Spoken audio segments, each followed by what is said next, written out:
Well, I'm looking for something quick and easy, and I hope that this will be that way. What I just finished up, almost anything will be quick. So this is a piece of Sequoia. Possibly you saw me working on this, cutting this blank earlier in the week.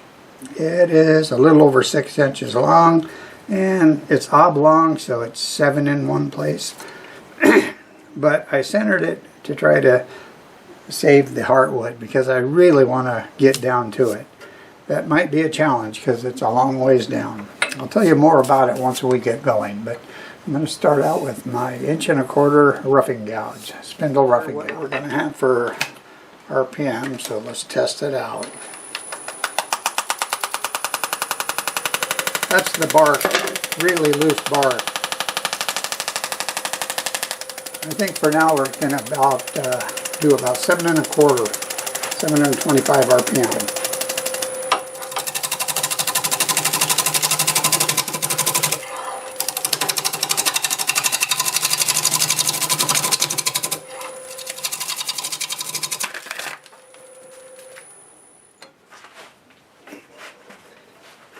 I was telling you the bark's on there kind of loose. It's gone now.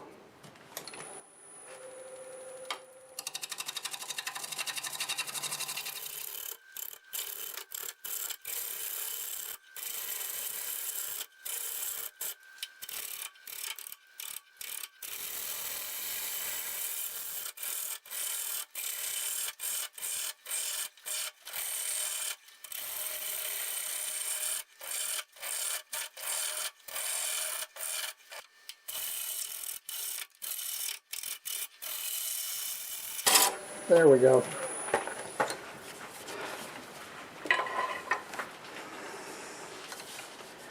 And the grain in the sapwood is not that bad looking, but I sure like the heartwood in Sequoia.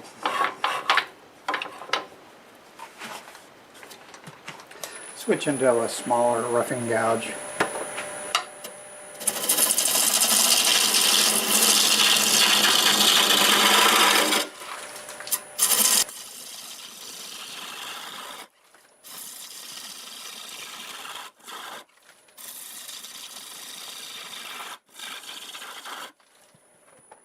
Hey, okay, well this is actually not a shape that I was thinking about, but it just sort of popped up and I like it.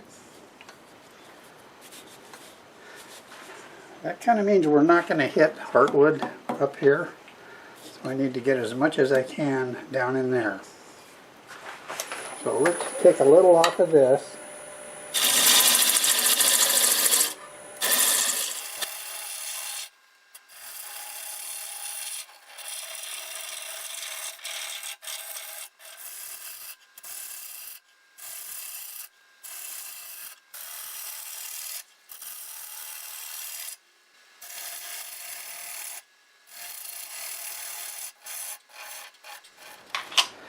Okay, we'll go ahead and cut that tenon on there with the 1/2 inch bowl gouge.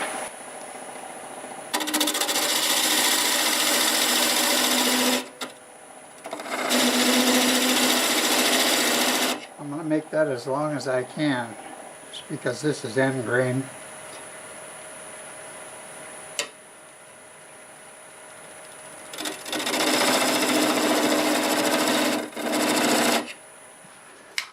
Alright, I'm going to get this turned around even though I'm not quite finished with it.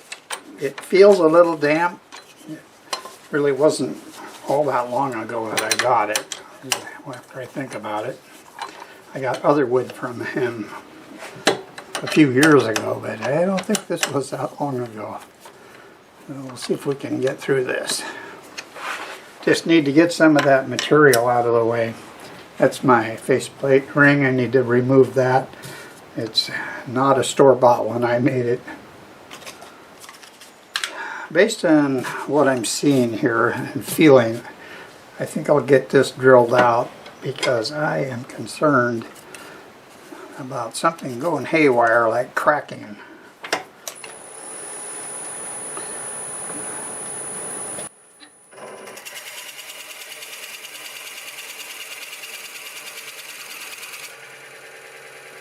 my faceplate ring.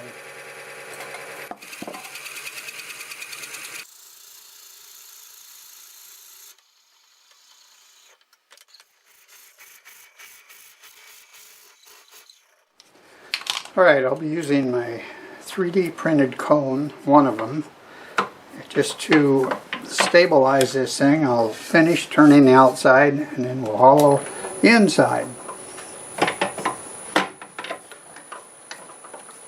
About like that. Okay, go back to the 1/2-inch bowl gouge and we'll try to clean this up.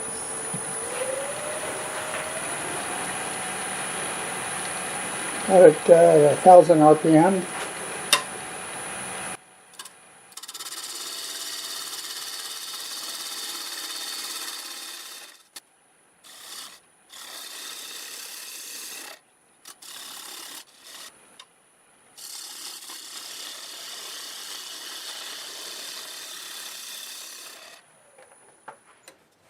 Yeah, I don't think we're going to reach it. Let me look at the ends here, see what we can do. I'll have to take a vote on this. Oh, I am so close. I am almost there. Shall I do it? We can always take more off of this to get the shape back. All right. I'm going to give you 3 seconds to decide for me. Okay, I think I know what you said.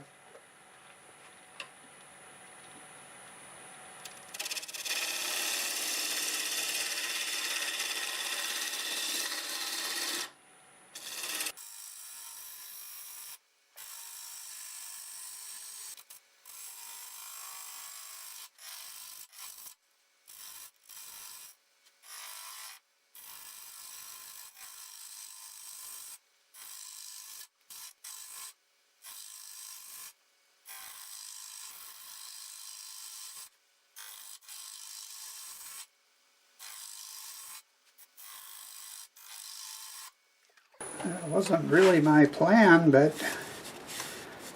how about that?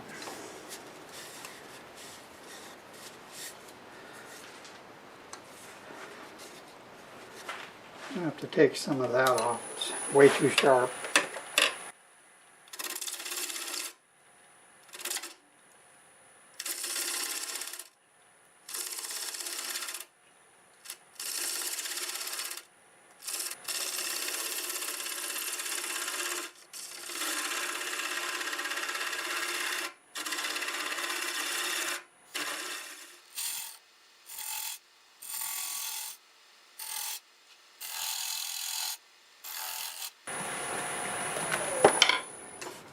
I gotta make sure I don't go too far down here. That should be alright. Okay, well, let's see.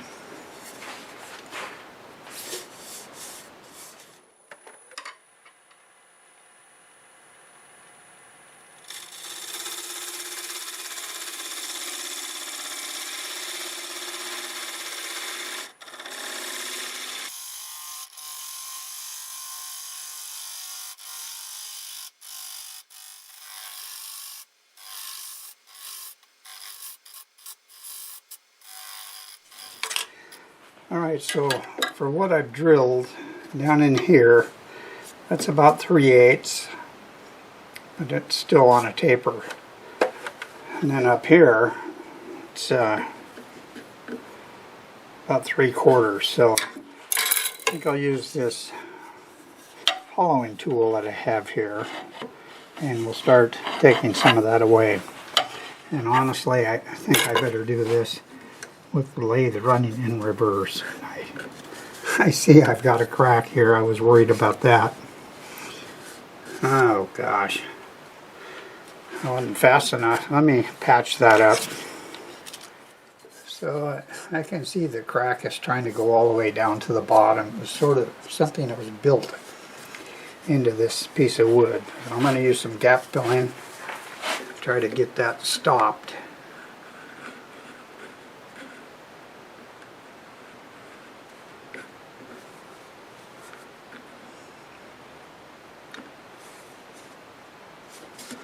Well, it's not going right through it, so maybe we're going to be okay.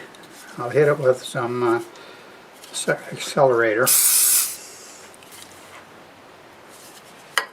Yeah, cured it right up. Maybe I should put some on the inside. Alright, I'm going to do that, and then we'll get back to trying to hollow out down in here. Yeah, I should have known it was probably going to crack.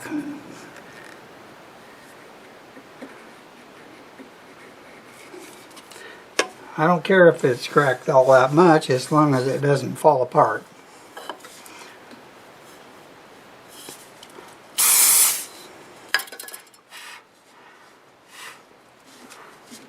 And kind of goes up on the top here.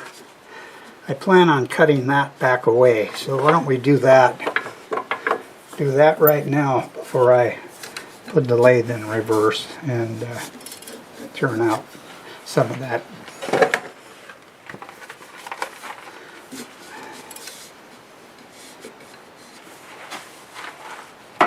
Should be able to use the gouge for that.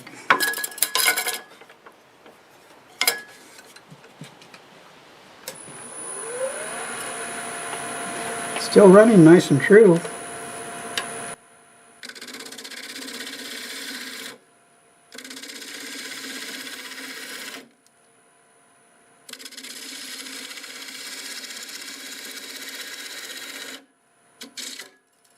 Oops.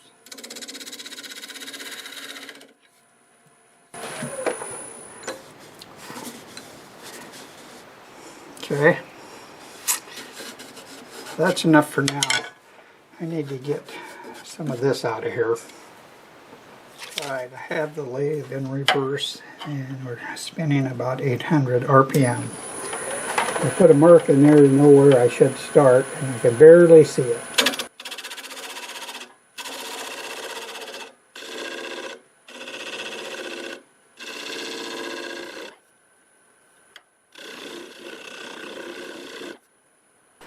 I'm going to switch to the medium size tool.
Alright, I think we're going to go ahead and sand the rest of this.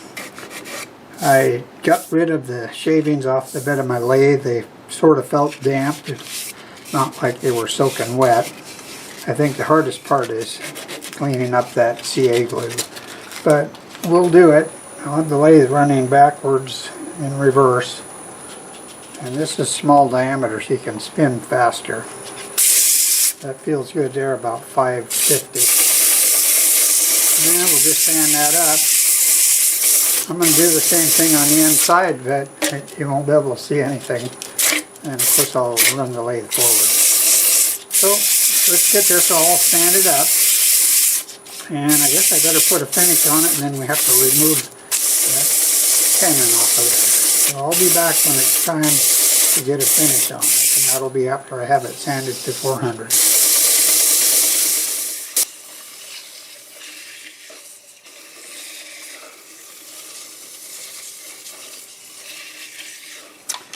Okay, it's all sanded up, and I have decided on a finish that I haven't used for quite some time. It's Howard Feed and Wax. My good friend Phil uses it quite often, and I keep telling myself I need to use it again. So I've just got some on the rag here, and I'm going to wipe it on, and I guess you let it sit for about 20 minutes and buff it out. Sure looks pretty.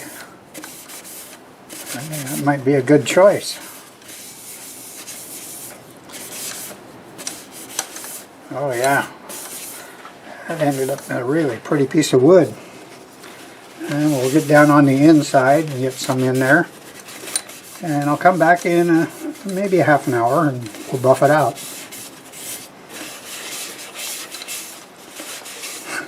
Sure easy to put on.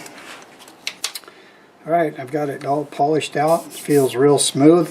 Time to remove the tenon. For a while we'll be doing about 750 RPM.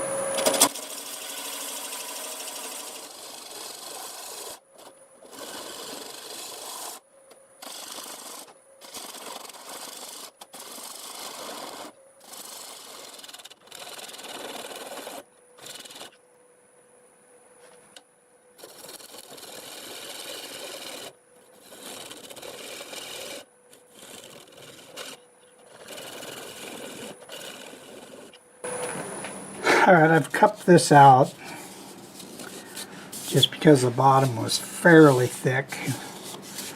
So I'll just flatten this off, and I think I might just take that off and nip it off there. I just don't have that much holding on up inside of there.